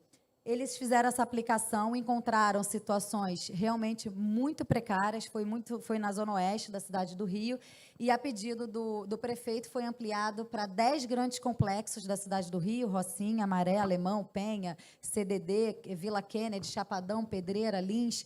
A gente trabalha com uma equipe de moradores e moradoras dessas localidades, das comunidades, que aplicam todos os dias esses questionários medindo o índice de pobreza multidimensional atrás das pessoas invisíveis. mulheres. Ou seja, não são aquelas pessoas que a prefeitura conhece, que vão na clínica da família, que muitas vezes estão no CAD único, são aquelas pessoas que escapam, literalmente a gente deixa para trás, né? Então, é essas pessoas que a gente quer encontrar.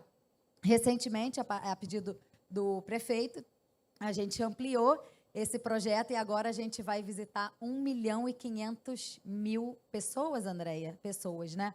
É realmente um dado muito, assim, um desafio que eu digo que a Andréia acorda e dorme. Andréia, que se identifica aí, amiga, ela é a coordenadora do programa por parte da prefeitura, é uma parceria com o ONU Habitat, e agora a gente está tendo uma equipe de mais ou menos 100 pessoas cotidianamente nas comunidades fazendo o projeto rodar. Pode passar. O laranja é a expansão. Pode passar esse aí também? Bom, basicamente, a nossa equipe faz a busca ativa, aplica o questionário. O IPM, ele categoriza em risco 1, 2 e 3. Todo mundo que categoriza em risco 2 e 3 entra para um protocolo de atendimento diferenciado por parte da prefeitura, e a família tem 15 dias para chegar e ser atendida e a gente reduzir aquela vulnerabilidade daquela pessoa, né? A gente também matricula as crianças em idade escolar que estejam fora da escola, independente do risco. E se aquela família não vai no equipamento que ela tem que ir em 15 dias, um agente comunitário de saúde volta naquela casa para entender por que não foi e ajudar aquela família. A gente tem um dashboard que a gente já referencia e monitora família por família. Pode passar, que as secretarias têm acesso. Por fim, a gente já realizou quase 150.000 entrevistas na primeira fase dos grandes complexos. Dessas, 42.000 vieram para monitoramento do projeto. Pode passar, que acho que é o último slide. E aqui alguns números, né? Famílias em extrema pobreza sem CAD único, 25.000. Famílias no risco 2 e 3, que é esse mais extremo, né, do índice, 7.000. Insegurança alimentar, 60.000, crianças fora da escola, quase 3.000 crianças. E, em termos de demandas habitacionais, nos grandes complexos, a gente tem 5.194 sem água, 8.421 sem esgotamento sanitário, sem revestimento, sem chuveiro, sem piso de madeira, cerâmica, né? A gente vai monitorando das famílias que a gente já encontrou e já entrevistou e já trouxe para dentro do projeto. Pode passar, acho que esse era o último. Bom, gente, exato. Esse era o último. Eu quis trazer alguns exemplos das metodologias que a gente usa que subsidiam, no fim das contas, a política pública por parte do órgão governamental, né? Essa é uma das funções que a gente acredita que a ONU possa e deva fazer. Então, espero ter contribuído e trazido aí algumas novidades. Muito obrigada. Muito, bastante, Raine. E essas informações são fundamentais também, né, para o desenvolvimento aqui do processo de saneamento, não só no Rio de Janeiro, mas seria até interessante que a gente pudesse levar essa iniciativa para outras áreas do Estado também. Mas, gente, a gente já está com o tema super cortado, ele já olhou para mim várias vezes e fez assim, ó, tipo, morte certa.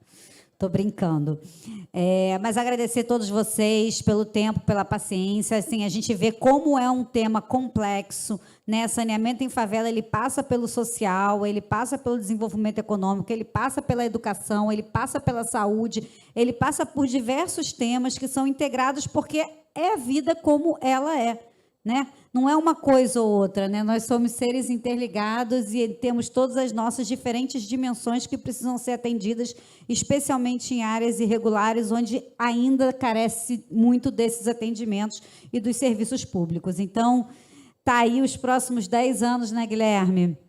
Né? Tô vendo aqui a Lívia da Águas do Brasil, Iguata estava aqui. Então, quer dizer, é um desafio muito grande que a gente tem pela frente, os próximos 10 anos, para conseguir dar conta da universalização do saneamento, que passa exatamente pelo saneamento de forma integrada, nos seus 4 pilares, né, pelas comunidades e pelas favelas do Estado, da região metropolitana, especialmente dos 4 blocos que vão além da região metropolitana. Então, gente, agradecer essas mulheres maravilhosas, né, que trouxeram uma força, uma garra muito grande, projetos incríveis, né, da onde eu tenho certeza que vocês estão há décadas aí se dedicando para ter todo esse aprendizado, e isso vai ser fundamental, né, para que a gente, aqui enquanto governo do Estado, enquanto concessionárias, né, agradecer a participação do Guilherme, possamos aproveitar toda essa experiência acumulada e fazer um processo aqui no Estado do Rio de Janeiro que gere um resultado de longo prazo, um sentimento de pertencimento da comunidade em relação a esses projetos que estão para chegar, que estão para vir, né? Então, é um momento muito importante, é um momento onde a gente aprovou um recurso significativo a partir, né, da concessão do saneamento. Então, investimento que vai ser feito nos próximos 10 anos, e é fundamental que a gente faça isso, né, na parceria público-privada, academia, ciência, né, que a gente traga a comunidade para perto, faça através da escuta, faça através do pertencimento local, enfim. Gente, eu vou terminar, porque o assunto é maravilhoso, a gente fica empolgada, fica excitada aqui, mas a próxima mesa é 13h30, né? Então, o pessoal não vai nem poder almoçar, né? Só no suquinho, light, diet. Obrigada, galera, obrigada mesmo. Muito obrigada, meninas e Guilherme, pelo tempo dedicado ao evento. Antes da gente fazer a nossa pausa, eu vou entregar os certificados de participação para vocês e tirar uma foto, mas a galera que já está saindo, a gente vai fazer uma pausa para o almoço e voltamos às 2 horas. Muito obrigada, até daqui a pouco.